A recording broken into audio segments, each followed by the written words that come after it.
ಏನೋ ಮಾನವ ಹಕ್ಕುಗಳ ಆಯೋಗದ ಅಧಿಕಾರಿ ಇವರು ಅಂತ ಹೇಳಿ ಮಠನವರ್ ತೋರಿಸಿದ್ರಲ್ಲ ವ್ಯಕ್ತಿ. ಜೊತೆಗೆ ಈ ವಿಚಾರದ ಬಗ್ಗೆ ಸುಳ್ಳು ಮಾಹಿತಿಯನ್ನು ಕೊಟ್ಟಿರೋದ್ರ ಬಗ್ಗೆ ಕೇಸ್ ಕೂಡ ದಾಖಲಾಗಿದೆ. ತಿಮರೋಡಿ, ಮಠನವರ್ ಜೊತೆಗೆ ಮದನ್ ಬುಗಡಿ ಅಂತ ಇವರು 3 ಜನರ ವಿರುದ್ಧ ಕೂಡ FIR ದಾಖಲಾಗಿದೆ. ಪ್ರತ್ಯೇಕ ಕೇಸ್ಗಳು ಎಲ್ಲರ ಮೇಲೂ ದಾಖಲಾಗ್ತಾ ಇರೋದು ಒಂದೊಂದಾಗೇನೆ. ತಿಮರೋಡಿ ಮೇಲೆ ಒಂದಷ್ಟು ಕೇಸ್ಗಳು, ಮಠನವರ್ ಮೇಲೆ ಒಂದಷ್ಟು ಕೇಸ್ಗಳು.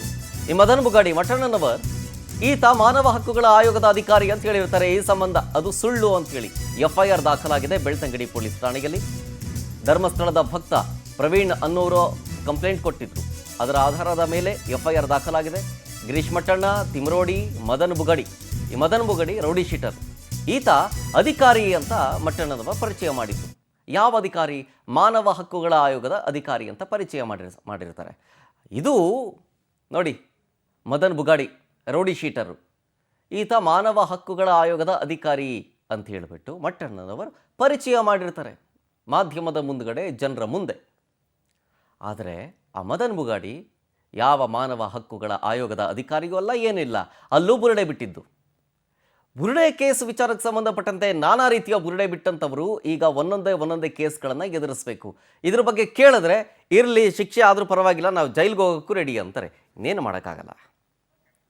ಡೀಟೇಲ್ಸ್ ಕೊಡ್ತಾರೆ ಇದ್ರ ಬಗ್ಗೆ ನಮ್ಮ ಪ್ರತಿನಿಧಿ ವೆಂಕಟೇಶ್ ಲೈವ್ನಲ್ಲಿ. ವೆಂಕಟೇಶ್, ಬುರುಡೆ ತಂದು ನಾನಾ ರೀತಿಯ ಕತೆ ಕಟ್ಟಂತಹ ಬುರುಡೆ ಬಿಟ್ಟವರು ಈಗ ಮತ್ತೊಂದು ಬುರುಡೆ ಬಿಟ್ಟಿದ್ದು ಈ ಮದನ್ ಬುಗಾಡಿ ರೌಡಿ ಶೀಟರ್ ಅಂತ ಇದ್ರೂ ಕೂಡ ಈತನನ್ನು ಮಾನವ ಹಕ್ಕುಗಳ ಆಯೋಗದ ಅಧಿಕಾರಿ ಅಂತ ಪರಿಚಯ ಮಾಡಿದ್ದು.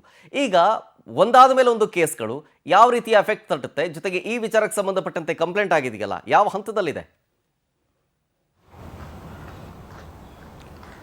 ಶರತ್, ಏನೊಂದು ಆಕ್ಟಿವ್ ಆಗಿರುವಂತಹ ರೌಡಿ ಶೀಟರ್ ಒಬ್ಬರನ್ನ ಕರ್ಕೊಂಡು ಬಂದು ಮಾಧ್ಯಮದವರ ಮುಂದೆ ಕೂರಿಸ್ತಾ ಈ ಒಂದು ಹೋರಾಟಕ್ಕೆ, ಏನು ಧರ್ಮಸ್ಥಳದಲ್ಲಿ ನಡೀತಾ ಇರುವಂತಹ ಹೋರಾಟಕ್ಕೆ ಮಾನವ ಹಕ್ಕುಗಳ ಆಯೋಗದ ಒಂದು ಸದಸ್ಯರು ಕೂಡ ನಮಗೆ ಬೆಂಬಲವನ್ನು ಕೊಟ್ಟಿದ್ದಾರೆ. ಹಾಗಾಗಿ ಅವರು ಕೂಡ ಬಂದಿದ್ದಾರೆ, ಈ ಹೋರಾಟದಲ್ಲಿ ನಮ್ಮ ಜೊತೆ ಕೈ ಜೋಡಿಸಿದ್ದಾರೆ ಅಂತ ಹೇಳಿ ಒಬ್ಬ ಆಕ್ಟಿವ್ ಆಗಿರುವಂತಹ ರೌಡಿ ಶೀಟರ್ ಮದನ್ ಅವರನ್ನ ಕೂಡ ತೋರಿಸ್ತಾರೆ. ಇವರು ಮಾನವ ಹಕ್ಕುಗಳ ಆಯೋಗದ ಅಧಿಕಾರಿ ಅಂತ ಹೇಳಿ. ಕೆಲವು ದಿನಗಳ ನಂತರ ಈ ಅಧಿಕಾರಿಯ ಮುಖವಾಡ ಬಯಲಾಗುತ್ತೆ. ಈತ ಒಬ್ಬ ರೌಡಿ ಶೀಟರ್ ಅಂತ ಹೇಳಿ. ಕಳೆದ ಕೆಲವು ತಿಂಗಳುಗಳ ಹಿಂದೆ ಕೂಡ ಈತನ ವಿರುದ್ಧ ಹಲವು ಪ್ರಕರಣಗಳು ದಾಖಲಾಗಿದ್ದು, ಸದ್ಯ ಆಕ್ಟಿವ್ ರೌಡಿ ಶೀಟರ್ ಈತನ ವಿರುದ್ಧ ರೌಡಿ ಪಟ್ಟಿಯನ್ನು ತೆಗೆದಿರಲಿಲ್ಲ, ಬದಲಾಗಿ ಆತ ಆಕ್ಟಿವ್ ಆಗೇ ಇರ್ತಾನೆ. ಹಾಗಾಗಿ ಆತನನ್ನು ತೋರಿಸಿರುವ ಹಿನ್ನೆಲೆಯಲ್ಲಿ ಏನು ಒಂದು ರಾಂಗ್ ಇನ್ಫಾರ್ಮೇಶನ್ ಕೊಟ್ಟಿದ್ದಾರೆ ಅನ್ನುವಂತ ನಿಟ್ಟಿನಲ್ಲಿ ಕೂಡ ಈಗ ಒಂದು ಪ್ರವೀಣ್ ಎನ್ನುವಂತಹ ಅವರು ಕೊಟ್ಟಂತ ದೂರಿನ ಆಧಾರದ ಮೇಲೆ ಈಗ ಆ 3 ಜನರ ವಿರುದ್ಧ ಕೂಡ ಒಂದು FIR ದಾಖಲಾಗಿದೆ.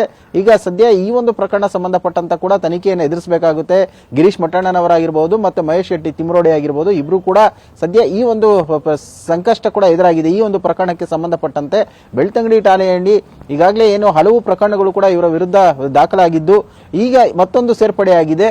ಹೀಗೆ ಒಂದಲ್ಲ ಒಂದು ಕಥೆಗಳನ್ನ ಕಟ್ತಾ ಧರ್ಮಸ್ಥಳ ವಿರುದ್ಧ ಷಡ್ಯಂತ್ರವನ್ನು ಮಾಡ್ತಾ ಜನರನ್ನ ದಿಕ್ಕಿ ತಪ್ಪಿಸುವಂತ ಕೆಲಸಗಳನ್ನು ಕೂಡ ಮಾಡ್ತಾ ಇದ್ದಾರೆ. ಸೋಷಿಯಲ್ ಮೀಡಿಯಾಗಳಲ್ಲಿ ದಿನಕ್ಕೊಂದು ಪ್ರಕರಣಕ್ಕೆ ಸಂಬಂಧಪಟ್ಟಂತೆ ಊಹಾಪೋಹೆಗಳನ್ನ ಕಲ್ಪನೆ ಮಾಡಿಕೊಂಡು ಹೇಳಿಕೆಗಳನ್ನು ಕೊಡುವ ಮೂಲಕ ಜನರನ್ನ ದಿಕ್ಕಿ ತಪ್ಪಿಸುವಂತಹ ಕೆಲಸಗಳು ನಿರಂತರವಾಗಿ ಕೂಡ ಮಾಡ್ತಾ ಇರುವಂತದ್ದು. ಸದ್ಯ ಈ ಒಂದು ಘಟನೆಗೆ ಸಂಬಂಧಪಟ್ಟಂತೆ FIR ದಾಖಲಾಗಿದೆ.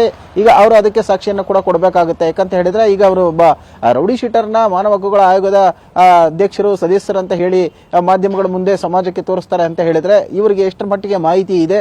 ಸೊ ಈ ಒಂದು ಘಟನೆಗೆ ಸಂಬಂಧಪಟ್ಟಂತೆ ಅವರು ಹೇಳಿಕೆಗಳನ್ನು ಕೂಡ ದಾಖಲಿಸಿಕೊಳ್ಳುವ ಸಾಧ್ಯತೆಗಳಿರುವಂತದ್ದು. ಶರತ್, ಓಕೆ, ಥ್ಯಾಂಕ್ ಯು ವೆಂಕಟೇಶ್ ಡೀಟೇಲ್ಸ್ಗಾಗಿ.